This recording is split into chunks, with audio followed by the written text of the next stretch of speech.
Nous sommes très très heureux de vous voir si nombreux. Merci d'avoir fait le chemin. Merci de votre présence.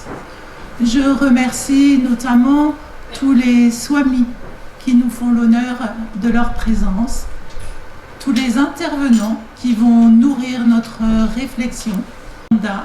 Lui dire toute notre gratitude du très grand honneur qu'il nous fait de son auspicieuse présence aujourd'hui et dans les jours à venir. Bienvenue, Swami Suhitananda.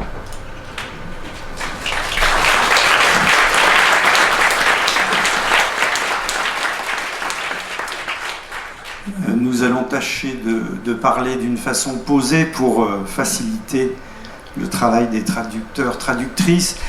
Alors, depuis la création de ce centre, sa vocation est de diffuser la lumière spirituelle de l'Inde.